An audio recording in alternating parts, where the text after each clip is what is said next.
आप देख रहे हैं सिटी इंडिया न्यूज़ चैनल हक की आवाज़। अल्लाह ताला ने जहाँ इंसानों को अनगिनत नेमतों से नवाजा, वहीं औलाद की नेमत से भी नवाजा। औलाद इंसान का कीमती तरीन असासा है। औलाद की तरक्की और कामयाबी को देखकर हर शख्स तमानियत महसूस करता है। औलाद को बिगड़ता और उसको गलत रास्ते पर जाता देखकर वालिदैन अपने दिल में तकलीफ़ और दर्द महसूस करते हैं। लेकिन ये एक तल्ख़ हकीकत है कि हमारे मुआशरे में इस वक्त बिगड़े हुए नौजवान बड़ी तादाद में नज़र आते हैं। इस बिगाड़ की एक बड़ी वजह वालिदैन की तरबियत की कमी भी है। वालिदैन औलाद की मादी, जायज़ व नाजायज़ ज़रूरियात और मुतालबात पूरा करने के लिए तो अपनी तवानाइयों और वसाइल को सर्फ करते हैं, लेकिन औलाद की तरबियत के हवाले से उन पर जो ज़िम्मेदारियाँ आयद होती हैं उनको निभाने से कासिर नज़र आते हैं। किताब व सुन्नत का मुताला करने के बाद ये समझ में आती है कि वालिदैन को इस हवाले से अपनी ज़िम्मेदारियों को भरपूर अंदाज में पूरा करना चाहिए। अल्लाह तबारक व तआला ने कलाम हमीद में कई अजीम शख्सियात का ज़िक्र किया जिन्होंने बतौर बाप एक मिसाली ज़िंदगी गुजारी। उन शख्सियात में हज़रत इब्राहीम अलैहिस्सलाम, हज़रत याक़ूब अलैहिस्सलाम और हज़रत लुक़मान अलैहिस्सलाम शामिल हैं।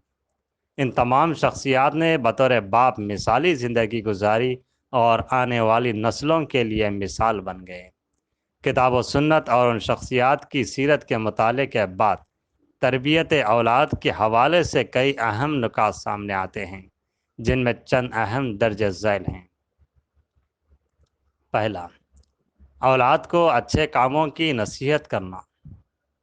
वालिदैन को औलाद को अच्छे कामों की नसीहत करते रहना चाहिए और दीन और दुनिया में सरबुलंदी के जितने काम हो सकते हैं उनको इस सिमत गामजन करने की भरपूर अंदाज में जुस्तजू करनी चाहिए। अल्लाह तबारक व तआला ने सूरह लुक़मान में हज़रत लुक़मान के अपने बेटे को की गई नसीहतों का बड़े ही खूबसूरत अंदाज में ज़िक्र फरमाते हैं। सूरह लुक़मान की आयत नंबर 13 ता 19 में इरशाद है, और जब कहा लुक़मान अलैहिस्सलाम ने अपने बेटे से जबकि वो नसीहत कर रहे थे उसे, ऐ मेरे बेटे, अल्लाह के साथ शिरक न करना, बेशक शिरक बहुत बड़ा जुल्म है। और हमने वसीयत की इंसान को अपने वालिदैन के साथ हुस्न सलूक का मुआमिला करे। उसे उसकी माँ ने कमज़ोरी पर कमज़ोरी उठाकर दूध छुड़ाया 2 सालों में, तो शुक्र कर मेरा और अपने वालिदैन का, मेरी ही तरफ तुम सबको लौटना है। और अगर वो दोनों ज़ोर दें तुझ पर इस पर कि तू शरीक ठहराए मेरे साथ, नहीं है तुझे उसका कोई इल्म, तो तुम इताअत न करो उन दोनों की और सलूक कर उन दोनों से दुनिया में अच्छे तरीक़े से, और पैरवी कर उस शख्स के रास्ते की जो रुजू करता है मेरी तरफ। फिर मेरी ही तरफ तुम्हारा लौटना है, तो मैं तुम्हें ख़बर दूंगा उसकी जो तुम अमल करते थे। ऐ मेरे प्यारे बेटे, बेशक वो अच्छाई हो या बुराई, अगर हो राई के किसी दाने के बराबर, फिर हो किसी चट्टान में, या हो वो आसमानों में या ज़मीन में, तो ले आएगा उसको अल्लाह। बेशक अल्लाह बहुत बारीक बीन खूब ख़बरदार है। ऐ मेरे बेटे, नमाज कायम कर और नेकी का हुक्म दे और बुराई से रोक और सब्र कर उस तकलीफ़ पर जो तुझे पहुँचे। बेशक ये हिम्मत के कामों में से है।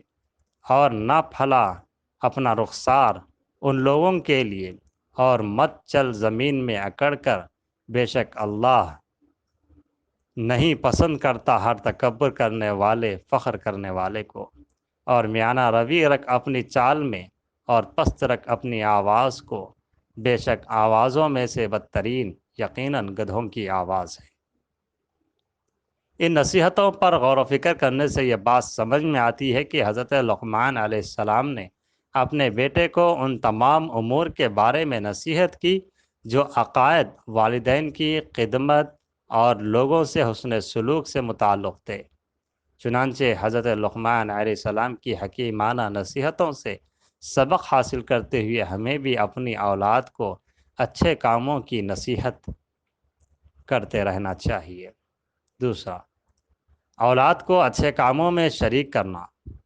اولاد کی تربیت کے لیے یہ بات بھی ضروری ہے کہ انہیں اچھے کاموں میں شریک کیا جائے۔ بہت سے والدین اپنے تئیں اچھے اور خوبصورت کاموں کو انجام دیتے رہتے ہیں، لیکن اپنی اولاد کو ان اچھے کاموں میں شریک نہیں کرتے، جس کی وجہ سے اولاد بہت سے خیر کے کاموں سے محروم رہ جاتی ہے۔ اللہ تبارک و تعالیٰ نے حضرت ابراہیم علیہ السلام کا ذکر کیا کہ جب تعمیر بیت اللہ کا وقت قریب آیا تو انہوں نے حضرت اسماعیل علیہ السلام کو بھی اس کار خیر میں شریک کر لیا۔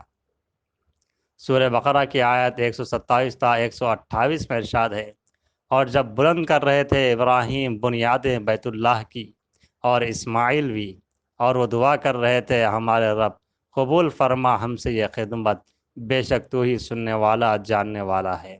اے ہمارے رب، بنا ہم دونوں کو فرما بردار اپنا اور ہماری اولاد میں سے ایک گروہ اپنا فرما بردار بنا، اور ہمیں دکھا ہماری عبادت کے طریقے، اور تو ہم پر متوجہ ہو، ہماری توبہ قبول فرما، بے شک تو ہی توبہ قبول کرنے والا مہربان ہے۔ مذکورہ تفصیلات ہمیں یہ سبق دیتے ہیں کہ والدین اپنے بچوں کے تربیت کے تئیں حساس رہے اور انہیں وقتاً فوقتاً نصیحت کرے، اور دین کے کاموں میں اپنے ساتھ شامل کرتے ہوئے انہیں دیندار بنانے کی کوشش کرے، تب جا کر نسل در نسل میں دین باقی رہ سکتا ہے۔ اللہ تعالیٰ سے دعا ہے کہ والدین کو اس جانب سے سوچنے اور عمل کرنے کی توفیق عطا فرمائے۔ اب دیجیے اجازت، پھر ملتے ہیں کسی اور موضوع کے ساتھ۔ اللہ حافظ۔